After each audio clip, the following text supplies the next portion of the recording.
Hey everyone, Boker Tov. I'm Nicole Jansizyan. Boker Tov is Hebrew for good morning. And good morning from Jerusalem. I'm a journalist here, and I just want to tell you, first of all, that my husband and I had the honor of meeting four really cool guys the other day in Jerusalem. They're all from the US and they're visiting.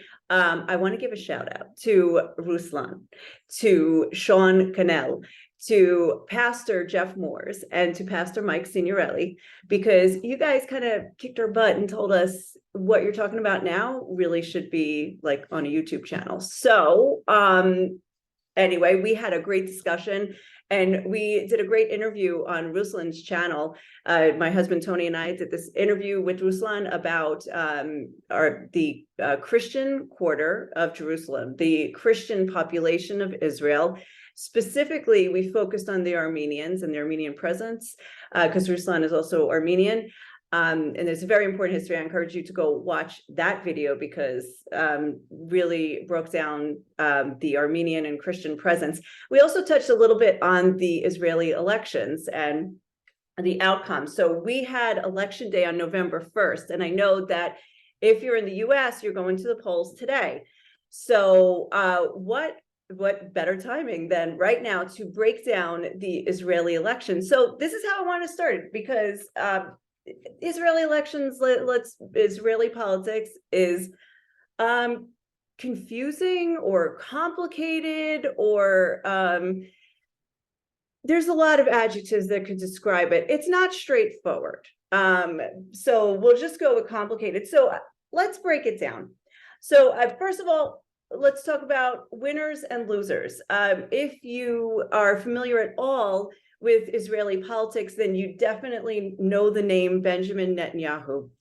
Benjamin Netanyahu is currently in history. He's not the prime minister right now. He probably will be in a few days, minutes, I don't know, but he's not the prime minister right now, but he is the longest serving prime minister in the history of Israel.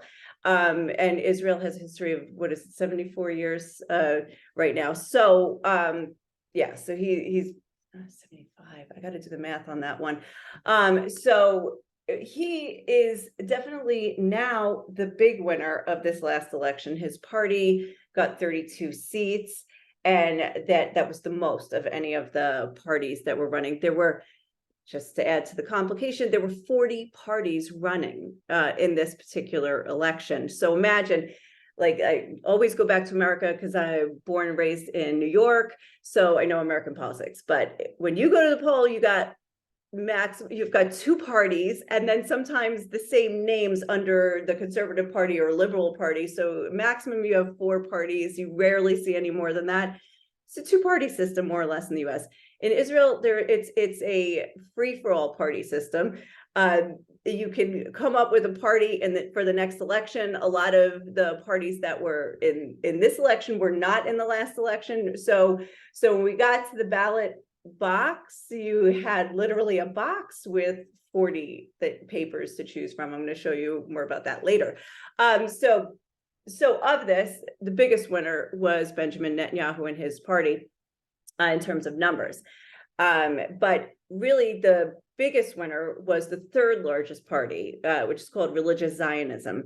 They are a relatively new merger of several parties, and they are considered very far right wing on a lot of security issues, and also religiously. They're a religious, Orthodox Jewish religious party. So they are going to be who really bolsters the coalition. So that's the whole crux of Israeli politics, is actually, it's not so much the winner, but it's who can put together a coalition. So the Knesset, the Israeli parliament, has 120 seats. And in order to be the ruling coalition, you have to have a majority, so 61. In the last few elections. So the funny thing is, the reason this is actually really big news here is that we've had 5 elections in 3.5 years. 5 elections, 5 times going to the polls, and the percentage of voters has actually increased. We had more voters in this last election in 2022 than we did in the last one. Believe it or not, the last one was in 2021. And it was 71% voter turnout. I don't think you get these numbers in America even. So that's like, people we really assumed that everybody's going to be done. Like there's nobody to vote for. The scene hasn't changed all that much. It's the same players in the last 5 elections. They've just kind of shifted on the chessboard. But yeah, so anyway, it was crazy, 71% turned out.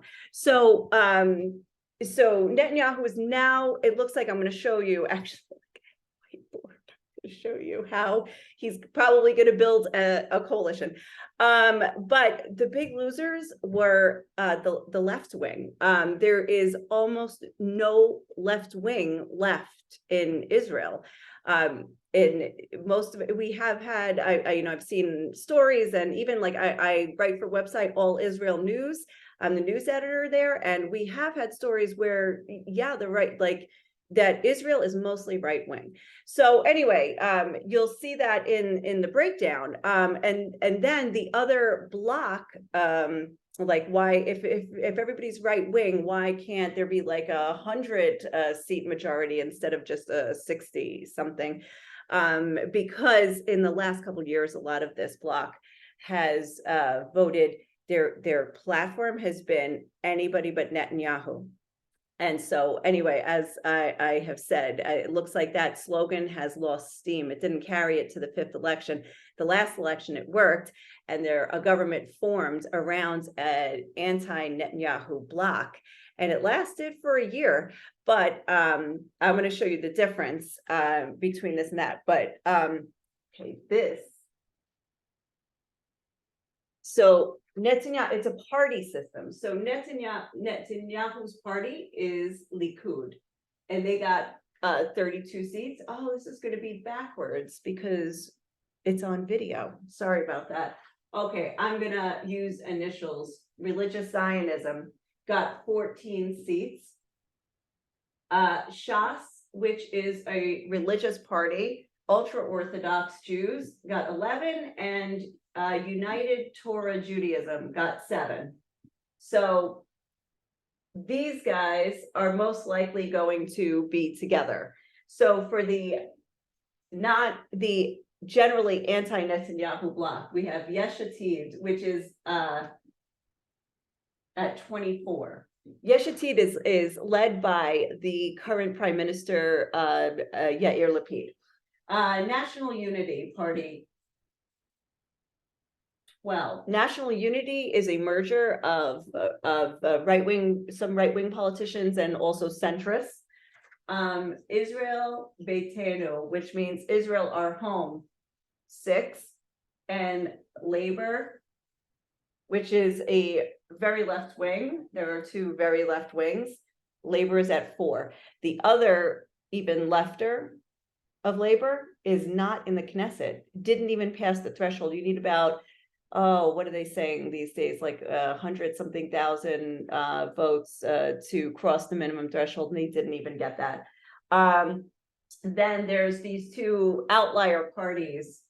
There's Ram, which is an Islamist party, 5, because Israeli Arabs make up 20% of the population in Israel. And then there's Hadash Tal, and I'll just put a T for that, also 5, so that means 10. Okay, so now here's the funny thing about Israeli politics. Okay, so for sure, right wing, I'm going to circle in purple. Right wing, right wing, right wing, right wing. These guys can't really say they're right wing because they're also very based on their religious identity, their ultra-Orthodox religious identity, and they work really for their communities. The ultra-Orthodox make up about 12% of the population, and these are the parties that represent them. So as you can see, and then there's, the Arab parties, which are not necessarily left wing, not necessarily right wing, but they're like the ultra Orthodox, they that have their special interests, the Arab parties also have their special interests for their communities. So, so if these guys are moderately right wing, they could go and help out Netanyahu with his bloc, but they're generally against these guys and these guys. Anyway, this is getting, I'm telling you, it's very confusing. But here's the takeaway from this. Will this be a right-wing government? Yes, most likely. Most likely this will be, I mean, yes, no, definitely it'll be a right-wing government. There'll be a lot of right-wing policies. However, fiscally, there's going to be a lot of tension when it comes to, you can't necessarily call it right-wing, you can't call it conservative, because these two parties will also be looking for certain, for instance, the men don't serve in the army. They study Torah instead, and they say that by them being in a yeshiva, that is how they are helping the country, that they're actually on the front lines of the country, leading in prayer. So they will need compensation for the parents, for the father who's not going to work, and they also subsidize the rest of the country serving in the army while they're not. So those are some of those issues fiscally. And the other question, all right, so this will most likely be, they're in negotiations right now, everybody here. So assuming this block is going to be the one that runs the government, they add up to 64. 64 is a very handy majority in Israeli politics. That is going to make for a very stable government. So they have about a couple weeks to present their recommendation for prime minister, which will likely be the head of Likud, who is Benjamin Netanyahu. So when he's presented to the president of Israel, like the prime minister is like the main one who runs the government, the president is sort of like a public figure. But so then the president will take the recommendations, which will most likely be that Benjamin Netanyahu has the most support to build a government. And what's happening now is the negotiations. Who wants what? Now, this will make for countless videos coming up. Who are the characters that, the one who didn't serve in the army but wants to be the minister of defense. In Israel, where army service is mandatory, it's very odd to have somebody who didn't serve in the army as minister of defense, but that might just happen. Who wants to be the minister of education? Who wants to be head of public internal security? It's going to be, it's going to be a little fireworks, and it's good. So that will make for very interesting stuff. But it probably will be a stable government because 64 is a solid majority. There's a little chance of defections, as there have been, and that's what toppled the last government was defections. We disagree with the policy, we're not going to vote with you anymore, we're going to defect. And then eventually the government went from like a 61 very narrow majority to 60, which meant it barely could pass any legislation, to finally, when there was rumbling of another defection, they said, okay, let's just dissolve the government and then and have new elections. It didn't work out for them this time. Most likely working out for Benjamin Netanyahu. So no more elections. So I'm going to tell you the sad part of that. Now, when you go to the ballot box, this is what you look at. You see this?